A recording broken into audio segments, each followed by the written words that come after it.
இப்ப இருக்கிற காலத்துல லவ் எதுக்கு பண்றாங்கன்னு நினைக்கிறீங்க? ஜாலிக்காண்டி பண்றாங்க, ஜாலி பண்ணிட்டு விட்டுட்டு போயிடுறாங்க. ஃபீலிங்காக வர மாட்டாங்க, ஒரு ஹீலிங்காக நம்ம பேசுறாங்க. இப்ப லவ் பண்றதுக்கும் நீங்க என்ன வித்தியாசம் பாக்குறீங்க? அப்ப போன் கிடையாது, எதுவுமே கிடையாது. உண்மையான லவ் நேருக்கு நேரம் பார்த்து லவ் பண்ணோம். லவ் பண்ணி கல்யாணம் முடிச்சோம், வீட்டை எடுத்து கல்யாணம் முடிச்சோம். 22 வருஷம் ஆச்சு கல்யாணம் ஆகி. 20ல ஆரம்பிச்சோம், இன்னமும் முடியலையே நம்மோட லவ் ஸ்டோரி தான். இப்ப இருக்க லவ் பேசுறாங்க, பழகுறாங்க, 4 நாள் விட்டுட்டு போயிடுறாங்க. அவ்வளவுதான், அதான் உண்மை. இவங்களுக்கு பிடிக்கிறது அவங்களுக்கு பிடிக்காது, அவங்களுக்கு பிடிக்கிறது இவங்களுக்கு பிடிக்காது. ஒருத்தர் விட்டு கொடுத்து வாழ்ந்தா நல்லா வாழலாம். யாரா இருந்தா லவ் பண்ணா உண்மையா லவ் பண்ணுங்க, உண்மையா கல்யாணம் முடிச்சு நல்லபடியா இருங்க, சந்தோஷமா இருங்க. யாரையும் விட்டுட்டு போவாதீங்க. ரொம்ப நன்றி, தேங்க்ஸ்.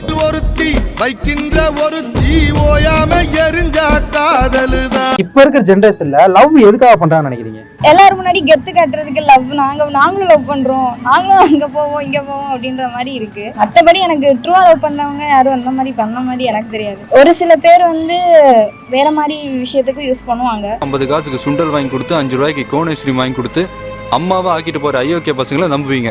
ஒரு சில பேர் வந்து உண்மையா லாஸ்ட் வரைக்கும் கல்யாணம் பண்ணி அவங்க தான் நமக்கு அப்படின்ற மாதிரி நினைச்சு ட்ரூவா இருக்காங்க. லவ்னா நீங்க என்ன நினைக்கிறீங்க? உன்னோட சுச்சுவேஷன் என்னவோ அதை நான் பாத்துக்கிறேன், நம்ம இருக்கோம், நம்ம பாத்துக்கலாம், நான் இருக்கேன் உன் கூட அப்படின்னு அந்த ஒரு வார்த்தை இருந்தா எனக்கு அது போதும். நீ காசே கொடுக்காதப்பா, நான் உனக்கு எல்லாம் பண்றேன்ப்பா, நீ வாப்பா, நான் பாத்துக்கிறேன், ஆனா என் கூட நீ இருக்கணும், நானும் உன் கூட இருக்கேன், நான் எதுனாலும் ஃபேஸ் பண்றேன் அப்படின்னு நானும் இருந்துருவேன். அவ்வளவுதான், எனக்கு அவன் கொடுக்குற தைரியம் போதும், அவர் என் கூட இருந்தா போதும். அவ்வளவுதான். சூப்பர்க்கா, தேங்க்ஸ்.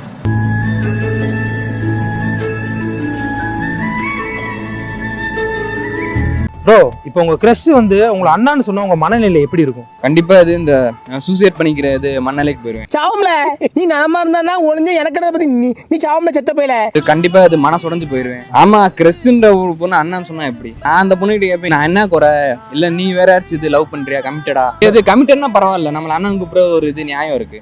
இல்ல யாருமே அந்த பொண்ணு இது லவ் பண்ணல, ஆனா சும்மா என்ன அண்ணன் கூப்பிட்டா கண்டிப்பா அது பயங்கர இது மன உடைச்சலாயிருவேன். Super, thanks. ப்ரோ, லவ் பண்றது ரொம்ப ரொம்ப கஷ்டம் சொல்றாங்க, அதை பத்தி நீங்க என்ன நினைக்கிறீங்க? கஷ்டம் தான், எல்லாரும் பண்றத நான் பக்கத்துல இருந்து பார்த்துருக்கேன். அவங்க படுற கஷ்டத்துலயே நான் வந்து பண்ணாம இருக்கேன். வேண்டாடா சாமி, எதுக்கு லவ் பண்ணிட்டு அதுக்கப்புறம் பிரேக்கப் பண்ணிட்டு நம்ம சுத்துறதுக்கு லவ் பண்ணாமலே இருந்துடலாம். அளவுக்கு மீறினா நம்ம தம்மு நஞ்சு, எல்லாம் கரெக்டா இருக்கணும். லவ் பண்ணா கல்யாணம் பண்ணணும் போத, சும்மா எல்லாரும் பண்றேன்னு சொல்லிட்டு நம்மளும் பண்ணக்கூடாது, டைம் பாஸுக்கு பண்ணக்கூடாது. Okay bro, thanks. ப்ரோ, இப்ப உனக்கு தெரியாத ஒரு பொண்ணு வாட்ஸ்அப்ல இன்ஸ்டாலே மெசேஜ் பண்ணா நீ என்ன பண்ணுவ? ரிப்ளை பண்ணுவேனே. ரிப்ளை பண்ணுவேன். ஏன்? பொம்பளை பிள்ளைய மெசேஜ் பண்ணது, ஆம்பளை பையன் சும்மா வேணே இருக்கிறது. என்ன ஒரு புத்திசாலித்தனம். அதனால உள்ள போய் யாரு என்னன்னு பார்த்துட்டு நல்லா பிள்ளையா இருந்தா பண்ணுவேனே, எல்லாத்தையும் டைவா பண்ணி தானே. ஆளை பார்த்தா டம்மி பீஸா இருக்க, பயங்கரமான ஆளா இருக்கேடா. எனக்கு வேணுமோடு சொன்ன எனக்கு ஒன்று தோணுச்சு. சரி, இப்போ அந்த பிள்ளை மெசேஜ் பண்ண பிள்ளைகிட்ட பேசிட்ட வச்சுட்ட, அந்த பிள்ளை எப்படிப்பட்ட பிள்ளை தெரிஞ்சு, அடுத்து நீ என்ன பண்ணுவ? சும்மா தான் மெசேஜ் பண்ணுவேன், பார்ப்பேன், நல்லா இருந்தா பார்ப்பேன், எல்லாத்தையும் அவ்வளோதானே. நல்லா இருந்தா தான் பாப்பியா? ஆமாண்ணே. உனக்கு வயசு எத்தனை? 21ண்ணே. இதுவரை 3 பிள்ளைய லவ் பண்ணியிருக்கேனே. அட பாவி, இவனே ஒரு பிள்ளை மாதிரி தெரிவிக்க, ஒரு 3 பிள்ளைய லவ் பண்ணியிருக்கானா? காலை கெட்டு போச்சு குமாரா. சரி, நன்றி, தேங்க்ஸ்.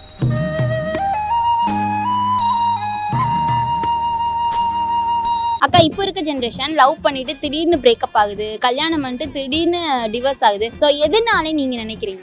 இப்போ பண்றதெல்லாம் லவ்வே கிடையாதுடா அம்மா. அந்த காலத்துல பண்ணாங்களா, அது ஒரு இது இருந்துச்சு. இப்போ பண்றது லவ் அது இதுன்னு சொல்றதா எங்களுக்கு பிடிக்கவே இல்லை சுத்தமா. இப்போ உள்ள ஜென்ரேஷன் லவ் பண்றேன்னு சொல்றது எங்களுக்கு பிடிக்கல. இப்போ என்ன பண்றாங்க? லவ்வே பண்ணல, அது வேற மாதிரி சொல்ற மாதிரி இருக்கும். அது ஆணுக்கு பெண்ணு சரிசமம்னு சொல்றாங்க பத்தியா, அதுவே பிரச்சனை. ஈக்குவலா இருந்தாலும் ஒரு இது கம்மி தான்டா பொண்ணுங்க. இல்லையே, என்னதான் இருந்தாலும் ஆம்பளை பசங்க வெளியில போய் வேலை பார்த்து அதை பார்த்து வரையில வீட்டுக்குள்ள இருக்க பொண்ணுங்க அந்த கொஞ்சம் அனுசரிச்சா குடும்பம் சூப்பரா இருக்கும். 2 பேருமே அனுசரிக்கணும். அவங்களுக்கு கொடுத்த நம்ம பாசம் கொடுத்தோம் அப்படின்னா அவங்க நமக்கு 1000 மடங்கு கொடுப்பாங்க, என்னோட நம்பிக்கை.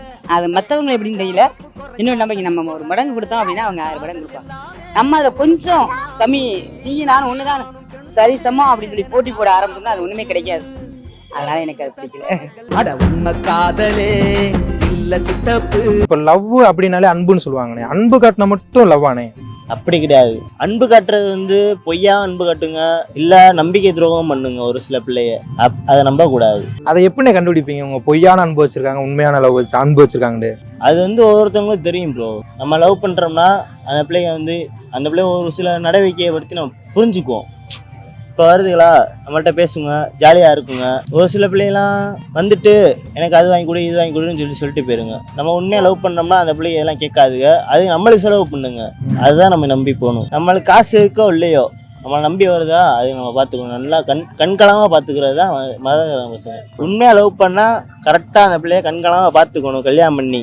அப்படி இல்லையா நம்மளுக்கு பிடிக்கலன்னா அந்த பிள்ளைய ஒதுக்கிட்டு நம்மளை போச்சுக்கன்னா நம்மளும் ஒதுக்கிட்டு போயிட்டே இருக்கணும்.